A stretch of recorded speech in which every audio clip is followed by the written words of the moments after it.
श्वेता और आप देख रहे हैं सत्यहिंदी.com।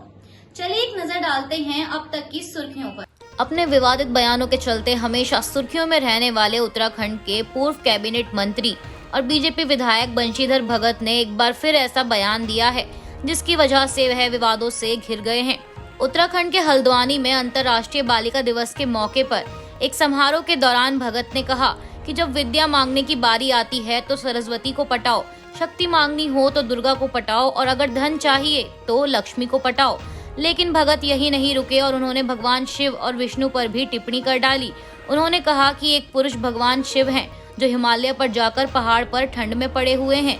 ऊपर से उनके सिर पर सांप बैठा हुआ है और ऊपर से पानी पड़ रहा है, तो वहीं भगवान विष्णु समुद्र की गहराई में छुपे हुए हैं। बंशीधर भगत की इस टिप्पणी को सुनकर वहां बैठी महिलाएं, बालिकाएं और पीछे बैठे अन्य अतिथिगण सभी हक्के बक्के रह गए।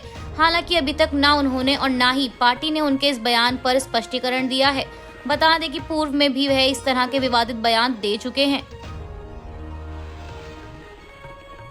यूपी में मदरसों के सर्वे को लेकर एक बार फिर AIMIM के प्रमुख असदुद्दीन ओवैसी ने उत्तर प्रदेश सरकार पर सवाल उठाए हैं। इसके साथ ही सर्वे को लेकर ओवैसी ने समाजवादी पार्टी प्रमुख अखिलेश यादव की खामोशी पर भी निशाना साधा है। ओवैसी ने मदरसों को मुस्लिमों का किला और चिराग बताते हुए कहा कि इन्हीं मदरसों से हाफिज, इमाम, मुफ्ती ये सब पढ़कर निकलते हैं, इस्लाम की तालीम देते हैं, अच्छे और बुरे में फर्क बताते हैं, जिहाद और फसाद में फर्क बताते हैं।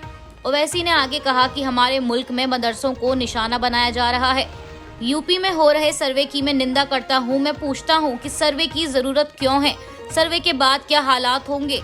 मुझ पर जो निशाना साध रहे थे कि ओवैसी ने यूपी में जाकर चुनाव क्यों लड़ा, अब सर्वे के वक्त आप लोग कहाँ गए? क्यों खामोश बैठे हैं? ये तुम्हारी कौन सी सियासत है? जब मैं चुनाव लड़ रहा था तो तुम रातों को अंधेरे में मुस्लिम बस्तियों में जाकर कहते थे कि ओवैसी से दूर रहो, अखिलेश को करीब करो। अब अखिलेश मुंह नहीं खोल रहे, असद ही बोल रहे हैं।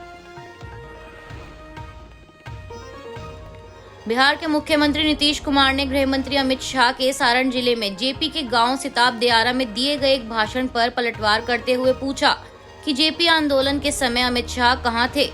सीएम ने उनसे पूछा कि आप क्या जानते हैं, कितने साल से राजनीति में हैं, कहां के बारे में क्या जानते हैं, जरा बता दीजिए कि अपने राज्य के बारे में भी कितना जानते हैं।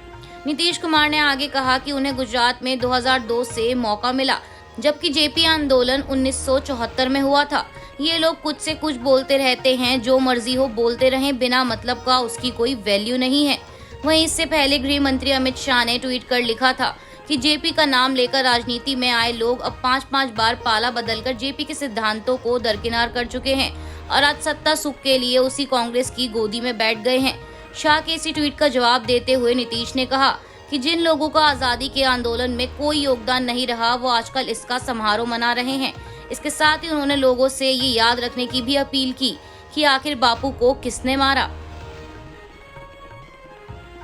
उत्तर प्रदेश के गोंडा जिले में एक स्थानीय युवक ने पैगंबर के बारे में सोशल मीडिया पर आपत्तिजनक टिप्पणी कर दी, जिसकी वजह से समाज के लोगों में आक्रोश फैल गया और गुस्साए लोगों ने मंगलवार को आरोपी युवक के घर पर पथराव शुरू कर दिया, जिसके बाद से विवाद खड़ा हो गया था और स्थिति को नियंत्रित करने के लिए मौके पर पहुंची पुलिस टीम ने आरोपी रिक्की को बाद में गिरफ्तार कर लिया और साथ ही हिंसा में शामिल 25 अन्य लोगों को भी गिरफ्तार किया गया है। पुलिस ने कहा कि रिक्की ने फेसबुक पर पैगंबर के खिलाफ आपत्तिजनक टिप्पणी की थी, जिससे अल्पसंख्यक समुदाय में गुस्सा फूट पड़ा और उन्होंने आरोपी के घर पर पथराव किया। इतना ही नहीं, मौके पर पहुंची पुलिस की गाड़ियों में भी तोड़फोड़ की गई। एसपी आकाश तोमर ने कहा कि हिंसा चौक बाजार इलाके में रात में हुई थी, लेकिन जल्द ही इस पर काबू पा लिया गया। साथ ही उन्होंने कहा कि शांति व्यवस्था बनाए रखने के लिए पुलिस टीम को तैनात किया गया है। सौरव गांगुली के भारतीय क्रिकेट कंट्रोल बोर्ड के अध्यक्ष पद से हटने की खबरों पर सियासत गर्मा गई है। दरअसल खबर है कि भारतीय क्रिकेट टीम के पूर्व कप्तान गांगुली की जगह रोजर बिन्नी ले सकते हैं। वह इन खबरों के सामने आने के बाद टीएमसी ने बीजेपी पर कड़ा हमला बोला है। टीएमसी सांसद शांतनु सेन ने ट्विटर पर कहा कि अमित शाह के बेटे अपने पद पर बरकरार रह सकते हैं, लेकिन गांगुली नहीं। क्या इसलिए कि वह पश्चिम बंगाल राज्य से हैं या वे भाजपा में शामिल नहीं हुए? उन्होंने लिखा राजनीतिक प्रतिशोध का एक और उदाहरण, और साथ ही सेन ने लिखा कि हम आपके साथ हैं दादा। इंडिया टुडे से बात करते हुए सेन ने कहा कि केंद्रीय गृह मंत्री अमित शाह इस साल मई में रात के खाने के लिए गांगुली के आवास पर आए थे। शाह ने गांगुली से कई बार भाजपा में शामिल होने के लिए कहा था। वे चाहते थे कि गांगुली पश्चिम बंगाल की सीएम ममता बनर्जी के खिलाफ चेहरा बने, लेकिन ऐसा ना करने पर गांगुली की अध्यक्षता छीन ली गई। उन्होंने कहा, यह केवल राजनीतिक रूप से प्रभावित कार्य नहीं है, बल्कि खेलों का सस्ता भगवाकरण है।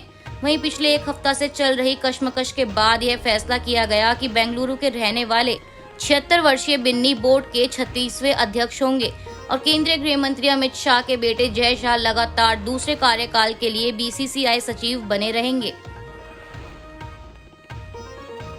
उत्तर प्रदेश में भारी बारिश का कहर लगातार जारी है।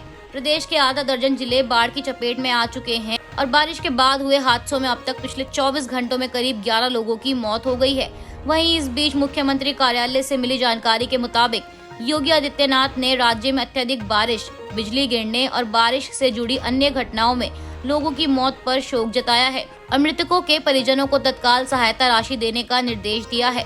बाढ़ से जूझ रहे क्षेत्रों में राहत और बचाव कार्य के लिए एनडीआरएफ, एसडीआरएफ और पीएसी की टीम तैनात करने के निर्देश दिए गए हैं।